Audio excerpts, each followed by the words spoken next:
May isang malaking akusasyon na lumabas sa buwatan daw ng CIA. Grabe, no? Ito yung naging sagot nung tinanggihan ng International Criminal Court o ICC yung hiling ni dating Pangulong Duterte. Pero ano ba talaga yung totoong kwento sa likod ng mga maaanghang na salitang to? Yan ang bubusiin natin ngayon. Yung banggaan ng politika, ng batas, at ng isang diskarte na baka familiar na sa inyo. At eto na nga, yung mismong sinabi ni Congressman Paolo Pulong Duterte. Hindi lang ito basta pagrereklamo sa desisyon ng korte, 'di ba? Diretso na to eh. Tinuturo niya yung Central Intelligence Agency ng Amerika. At itong linyang to, ito mismo yung nagpasiklap sa buong usapan. Kaya ang malaking tanong talaga, sa gitna ng lahat ng ingay at maanghang na paratang, ano ba talaga ang nangyayari? Yan yung susubukan nating intindihin. Okay, simulan natin sa umpisa, sa pinakaugat ng gulo. Ito yung nangyari noong October 10, yung desisyon ng ICC at yung wow, sobrang bilis at nag-aalab na sagot mula sa kampo ng mga Duterte. Para mas maintindihan natin, heto yung mabilis na timeline ng mga pangyayari. Nagsimula yan sa pag-aresto noong March, tapos heto na, yung desisyon ng pre-trial chamber noong September, hanggang sa pinal na desisyon noong October 10. At boom, kinabukasan lang October 11, lumabas na agad yung statement ni Pulong Duterte. Ang bilis, di ba? Mahalaga yung timing dito. So ngayon, himain natin yung isang side ng kwento. Yung claim, yung naratibo na galing sa kampo ni Duterte. At klaro, umiikot talaga to sa iisang ideya. May sabuatan daw. At eto yung mga mismong salitang binitawan nila. Hindi to basta pagsasabing, hindi kami sang-ayon. Ang bigat miscarriage of justice, political theater, tapos tinawag pa nilang kidnappers yung ICC. Pero yung pinakamatindi sa lahat, syempre, yung idinawit na yung CIA. Alam nyo, malinaw na hindi ito isang legal na depensa, di ba? Ito ay isang direktang atake sa buong sistema, sa kredibilidad ng korte. Okay, so yun yung isang panig. Ngayon naman, tingnan natin yung kabilang side. Ano ba yung katotohanan based sa mga opisyal na dokumento mismo ng korte? Ano ba talaga ang sinasabi ng ICC? Dito nagiging medyo interesting kasi may malaking kontradiksyon. Yung akusasyon, CIA plot daw. Pero yung geopolitical fact, well, hindi miyembro ng ICC ang United States. In fact, madalas pa ngang binabatikos ng Washington yung korte. Kaya isipin nyo bakit naman daw uorkestrahin ng CIA ang isang bagay na mismong gobyerno nila ay hindi kinikilala. Ang labo, di ba? At teka, may isa pang napaka-importanting detalye.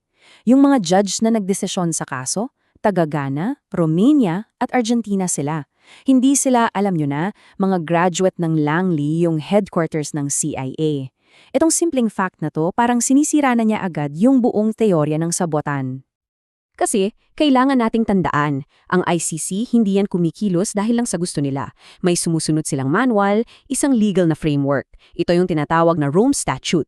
At yung desisyon nila na i-detain si Duterte, nakabase yan sa mga specific na provision ng batas na yan, hindi sa politika. At ito mismo yung tatlong dahilan na nakasulat doon sa 23-page na desisyon ng korte. Hindi to opinion lang Ito yung mga legal grounds nila. Una, flight risk daw. Ibig sabihin, baka tumakas dahil sa resources at connections. Pangalawa, obstruction risk. Pwedeng guluhin yung proseso. At dito, binanggit pa mismo yung mga statement ng pamilya, kasama na si VP Sara. At pangatlo, continued threat. Isa pa rin daw siyang banta base sa sarili niyang mga sinasabi. Okay, so let's zoom out for a bit. Tingnan natin yung bigger picture. Sabi ng mga analyst, itong reaksyon na to, hindi na bago. Parang parte raw ito ng isang pamilyar na playbook. Alam niyo yon, isang paulit-ulit na strategy pag naiipit. So paano ba gumagana tong playbook na to? Step 1, pagipit na. Sumigaw ng colonial conspiracy. Isisi sa dayuhan. Sound familiar? Step 2. Pag nabubulgar na ang katotohanan, Sabihing Western meddling yan. Pakikialam ng mga kano. See the pattern? Palaging inililihis yung issue.